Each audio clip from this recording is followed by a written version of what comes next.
जय श्री कृष्णा। ये आपके सामने मेष लगन की कुंडली है और आज हम बात करेंगे कि मेष लगन की कुंडली में यदि राहु देव प्रथम भाव में बैठ जाते हैं तो किस प्रकार के फल देते हैं।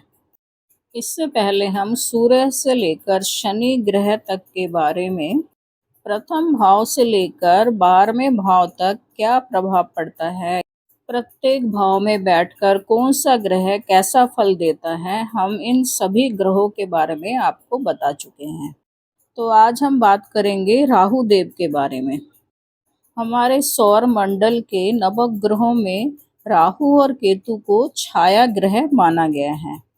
देखिए, राहु और केतु का जन्म कैसे हुआ। एक पौराणिक कथा के अनुसार जब समुद्र मंथन हुआ था उसमें देवताएं और राक्षस दोनों ही शामिल थे और समुद्र मंथन में जो अमृत मिला तो देवताओं ने यह निश्चय किया कि यह अमृत जो है राक्षसों को नहीं मिलना चाहिए, क्योंकि अमृत चखने के बाद यदि राक्षस भी अमर हो जाते हैं तो वो बहुत ही तांडव मचाएंगे और देवताओं को परेशान करेंगे। इसीलिए देवताओं ने सोचा कि हम राक्षसों को जो है अमृत चखने नहीं देंगे। भगवान विष्णु मोहिनी रूप धारण करके सभी देवताओं में अमृत बांट रहे थे, तभी एक राक्षस जिसका नाम स्वर भानु था रूप बदलकर देवताओं के लाइन में आके खड़ा हो गया और उसने अमृत ले लिया। यह बात सूर्यदेव और चंद्रदेव को पता लग गया और उन्होंने जो है विष्णु भगवान को बताया। स्वर भानु राक्षस ने अभी अमृत को मुंह में डाला ही था कि विष्णु भगवान ने तुरंत अपना सुदर्शन चक्र निकाला और स्वर भानु राक्षस के गर्दन को काट दिया, जिससे उसका सर और धड़ अलग अलग हो गया। क्योंकि इस राक्षस ने जो है अमृत को मुंह में ले लिया था, इसलिए ये राक्षस भी अमर हो गया और सर इसका राहु कहलाया और धड़ इसका केतु कहलाया। तो पौराणिक कथा के अनुसार इस तरह से राहु और केतु का जन्म हुआ। अब यदि राहु देव लगन भाव में बैठ जाते हैं और ये मेष लगन की कुंडली है, मेष लगन के स्वामी मंगल देव हैं और मंगल देव और राहु जो हैं आपस में कट्टर शत्रु हैं। तो यहाँ पर एक बात तो तय है कि मेष लगन भाव में बैठकर राहु कभी भी बहुत अच्छा रिजल्ट नहीं देते, पर फिर भी जो है कुछ पॉजिटिव कुछ नेगेटिव फल देखने को मिलता है। मेष लगन के लोग बहुत एनर्जेटिक होते हैं, बहुत उत्साही होते हैं और बहुत ज़्यादा साहसी होते हैं। ये लोग बहुत सोचते नहीं हैं, तुरंत एक्शन लेने वाले लोग होते हैं। और प्रथम भाव से हम खुद की पर्सनैलिटी को देखते हैं, मस्तिष्क को देखते हैं, हमारे खुद के विचार, आचार, स्वभाव कैसे हैं, हमारी सोच कैसे हैं, हम क्या बनना चाहते हैं, इन सब चीज़ों को जो है हम प्रथम भाव से देखते हैं। अब कलयुग के राजा राहु महाराज आकर बैठ जाते हैं प्रथम भाव में। ऐसे व्यक्ति के पर्सनैलिटी में राहु के प्रभाव देखने को मिलते हैं। राहु क्या है? राहु इल्यूजन है, एक भ्रम है, चतुर है, चालाक है और स्वार्थी है। तो व्यक्ति भी जो है इसी तरह के नेचर का बन जाता है। ऐसा व्यक्ति जो है बहुत ज़्यादा सेल्फिश होता है, हमेशा अपने बारे में ही सोचता है और मैं करता रहता है। ऐसा व्यक्ति जो है मेल जोल उन्हीं लोगों से बढ़ाता है जहां उसको फायदा दिखता है अपना। इस प्रकार का व्यक्ति जो है हमेशा खुद के बारे में ही सारा दिन सोचता रहता है कि मैं कैसे आगे बढ़ूं, मेरा भला किस प्रकार से हो। इस प्रकार के व्यक्ति जो हैं बहुत ज़्यादा मतलबी होते हैं और अपनी स्वार्थ के लिए, अपनी स्वार्थ की पूर्ति के लिए ये लोग दूसरों को चीट भी कर सकते हैं। इस प्रकार के व्यक्ति जो हैं अपने लाभ के लिए, अपने फायदे के लिए अनैतिक कार्यों में भी जो है इन्वॉल्व हो जाते हैं। तो ऐसे लोग जो है विश्वास के पात्र तो बिल्कुल भी नहीं होते। इनकी सोच जो है हवा में होती है। ये लोग अपने आप को बहुत बड़ा समझने लग जाते हैं और इस तरह के लोग जो है ओवर एम्बिशियस होते हैं। इनकी इच्छाओं की जो है कभी समाप्ति नहीं हो पाती, क्योंकि इनकी एक इच्छा पूरी होती है तो दूसरी जाग जाती है, दूसरी इच्छा पूरी होती है तो तीसरी जाग जाती है, क्योंकि राहु का कोई छोर नहीं, राहु अनंत है और इस प्रकार के व्यक्ति की इच्छाएं भी अनंत होती है, जो कभी समाप्त नहीं होती, जिसकी कभी पूर्ति हो ही नहीं सकती। और इस प्रकार के व्यक्ति को जो है जीवन में कभी संतुष्टि नहीं मिल पाती, क्योंकि उसकी इच्छाएं, अभिलाषाएं बहुत बड़े बड़े होते हैं, बहुत ज़्यादा होते हैं।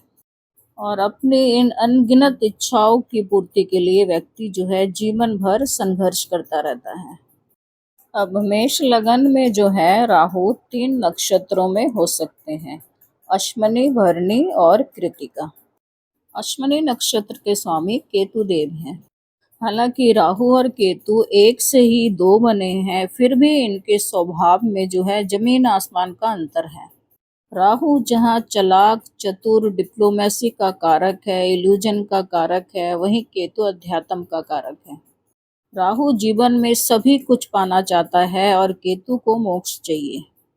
तो यहाँ पर यदि राहु केतु के नक्षत्र में होंगे तो यहाँ पर इस कुंडली में जो है बहुत अच्छा रिजल्ट देखने को नहीं मिल पाएगा।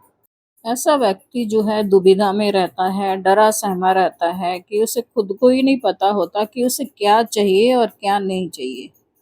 और दूसरा नक्षत्र है भरणी नक्षत्र, और भरणी नक्षत्र के स्वामी हैं शुक्रदेव। तो राहु यदि शुक्रदेव के नक्षत्र में बैठे होंगे तो ऐसा व्यक्ति जो है शुक्रदेव से जुड़े सभी वस्तुओं को पाने की इच्छा रखेगा, क्योंकि शुक्रदेव और राहुदेव जो हैं आपस में मित्र है। तो ऐसा व्यक्ति जो है अपनी चालाकी से, अपनी डिप्लोमेसी से कुछ हद तक जो है धन दौलत, लग्जरी और भोग विलास की चीज़ों को हासिल कर ही लेता है। ऐसा व्यक्ति जो है अच्छा कलाकार बन सकता है, फिल्म लाइन में हो सकता है, या फिर अच्छा बिजनेसमैन भी हो सकता है। लेकिन कुंडली में जो है शुक्र की प्लेसमेंट अच्छी होनी चाहिए। और तीसरा नक्षत्र है कृतिका नक्षत्र, और कृतिका नक्षत्र के स्वामी हैं सूर्यदेव। और कुंडली में यदि सूर्यदेव की प्लेसमेंट अच्छी है तो ऐसा व्यक्ति जो है जीवन में बहुत नेम फेम कमाता है, बहुत आत्मविश्वासी होता है, और ऐसे व्यक्ति को जो है राजनीति में भी बहुत अच्छी सफलता मिल जाती है। अब हम राहु देव की तीनों दृष्टियों के बारे में बात कर लेते हैं। वैसे तो कुछ ज्योतिष जो है राहु और केतु के दृष्टियों को नहीं मानते, क्योंकि राहु और केतु जो है छाया ग्रह हैं, और राहु और केतु जहाँ पर बैठते हैं बस उसी भाव में उनका असर होता है, और जिस राशि में बैठते हैं उस राशि के अनुसार ही फल देते हैं। और कुछ ज्योतिष जो हैं राहु और केतु की दृष्टियां वही मानते हैं जो गुरु बृहस्पति की दृष्टियां हैं, मतलब कि 5वीं, 7वीं और 9वीं दृष्टि। तो यदि लगन भाव से हम राहु की 5वीं दृष्टि को देखते हैं तो ये पंचम भाव में पड़ रही है, जहाँ पर सिंह राशि है, और सिंह राशि का स्वामी जो है सूर्यदेव है। तो कुंडली में अगर सूर्यदेव की प्लेसमेंट अच्छी है तो ऐसा व्यक्ति जो है सरकारी तंत्र से जुड़कर कार्य करने वाला होता है, और सरकार की तरफ से ऐसे व्यक्ति को सहयोग भी बहुत मिलता है। हालांकि सूर्य और राहु जो है आपस में मित्र नहीं है, फिर भी राहु जिस राशि में बैठा हुआ है मेष राशि में, तो सूर्य जो है मेष राशि में उच्च के माने गए हैं।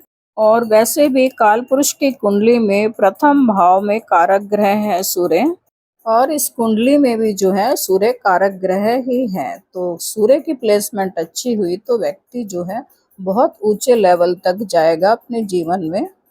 पंचम भाव से जो है हम शिक्षा को भी देखते हैं, सर्टिफिकेशन कोर्स को देखते हैं।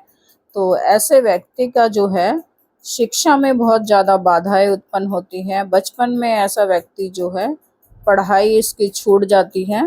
ऐसा व्यक्ति जो है हो सकता है बाद में बड़े होने के बाद ओपन स्कूल से पढ़ाई लिखाई कर ले, क्योंकि राहु की जो चाल है वो सीधी चाल नहीं होती, राहु की चाल होती है सांप की तरह। और राहु जो है कई बार बुरा करते करते करते करते और जो है अचानक भला भी कर देता है। और पंचम भाव से जुआ, सट्टा, स्टॉक मार्केट की कमाई, इस तरह की कमाई को देखते हैं। तो राहु यहाँ पर बैठकर, प्रथम भाव में बैठकर जो है इन सब चीज़ों से राहु लाभ नहीं दिलाएगा। पंचम भाव से लव अफेयर को भी देखा जाता है, तो यहाँ जो है राहु की दृष्टि पड़ने से व्यक्ति लव अफेयर में तो आएगा, लेकिन व्यक्ति जो है एक समर्पित प्यार में नहीं पड़ पाएगा। व्यक्ति के अलग अलग अफेयर चलते रहेंगे। पंचम भाव से हम संतान को भी देखते हैं और व्यक्ति को जो है संतान प्राप्त होने में बहुत ज़्यादा दिक्कतों का सामना करना पड़ेगा। और कई बार जो है ऐसे लोगों के बच्चों की जो है छोटे उम्र में डेथ भी हो जाती है और ऐसे लोगों के बच्चे बीमार भी बहुत ज़्यादा रहते हैं बचपन में।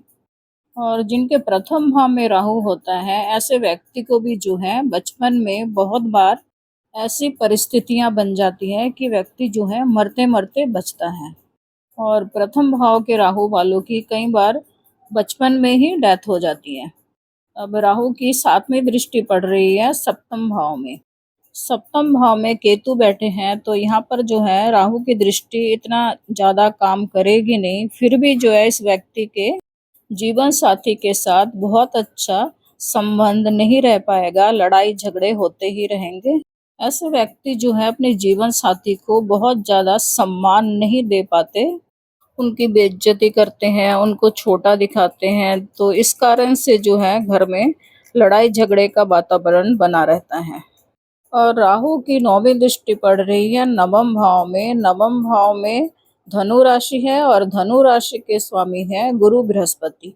कुंडली में यदि गुरु की प्लेसमेंट अच्छी है और गुरु जहाँ पर बैठे हैं वहां से कहीं से गुरु की दृष्टि राहु पर पड़ रही हो तो जो है राहु की यह दृष्टि थोड़ा बहुत ठीक ठाक रह पाएगी। पिता से व्यक्ति के रिश्ते ठीक ठाक रह पाएंगे, बहुत ज़्यादा लड़ाई झगड़े नहीं होंगे, क्योंकि पिता को जो हम सूर्य से मिलाकर देखते हैं और राहु की और सूर्य की बिल्कुल भी नहीं बनती, आपस में शत्रु हैं। और 9वें भाव से हम पिता को देखते हैं। और यदि गुरु की प्लेसमेंट कुंडली में अच्छी नहीं है तो राहु जो है किसी परंपराओं को नहीं मानता और राहु की है दृष्टि जो है नवम भाव से जुड़े सभी चीजों के खिलाफ जाएगी। एक तो पिता से नहीं बन पाएगी ऐसे व्यक्ति की, और ना ही ये गुरुओं का जो है सम्मान करने वाला होगा व्यक्ति, ये गुरुओं का बहुत ज्यादा अपमान करने वाला व्यक्ति होगा। ये नवम भाव से हम धर्म को देखते हैं, ये व्यक्ति धर्म के खिलाफ जाकर कार्य करेगा, हो सकता है अपना धर्म ही परिवर्तन कर ले। और नवम भाव से जो है हम लंबी लंबी यात्राओं को भी देखते हैं, तो यहाँ पर जो है राहु लंबी यात्राओं में व्यक्ति को ले जाएगा, परदेश ले जाएगा, क्योंकि राहु का जुड़ाव परदेश से माना गया है। ऐसा व्यक्ति जो है विदेश के कल्चर को अपना लेता है। और वैसे भी प्रथम भाव में लग्न में यदि राहु होता है तो ऐसा व्यक्ति जो है विदेश में जाकर ही सेटल होता है। तो लगन का राहु जो है व्यक्ति को अपने देश से बहुत दूर ले जाता है और व्यक्ति जो है विदेश में रहकर ही अपने जीवन में थोड़ी बहुत संतुष्टि हासिल कर पाता है। वैसे तो राहु एक बहुत ही चमत्कारी ग्रह है, जब राहु देने को आते हैं तो राहु के जैसा कोई ग्रह दे भी नहीं सकता। और राहु यदि कुंडली में पाप कर्त्री है तो राहु की तरह बुरा फल कोई दूसरा ग्रह दे भी नहीं सकता।